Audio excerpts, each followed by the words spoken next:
Tesda pastry making tag on October 4, 2021, day 1 of our classes in pastry making with the supervision of Mrs. Melly Gracious.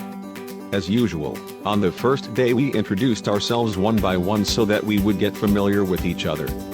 Mrs. Melly oriented us first with the tools and equipment in baking, as well as the do's and don'ts in using the tools and equipment, and emphasizing that after using it we should leave the room clean and safe by turning off all the equipment like the oven, gas range, and mixers after using them.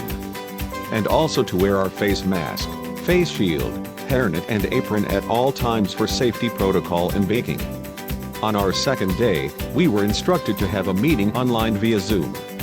We enrolled in an online course performing solid waste management in the workplace, and practicing COVID-19 preventing measures in the workplace.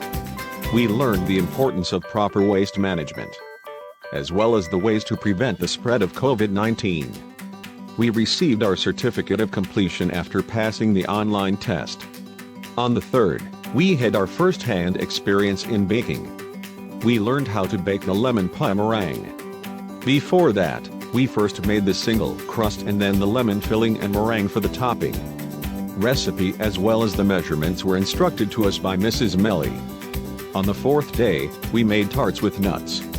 We first made the crust for the tart, similar recipe with the pie crust.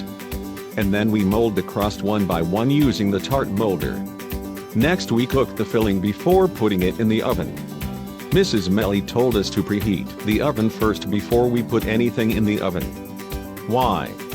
For some reason the crust either overcooked that led to burn or undercooked.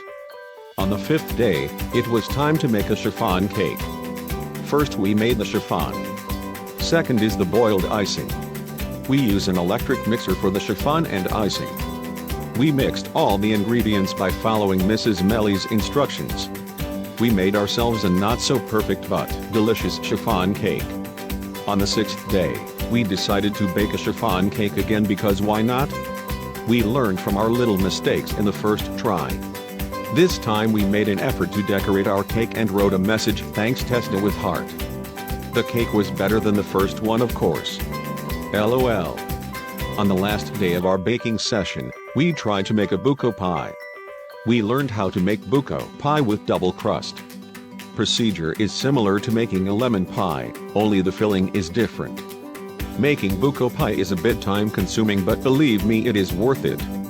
Recipe as well as the measurements were instructed to us by Mrs. Melly. We would like to thank the following people for their support and contribution for this wonderful project.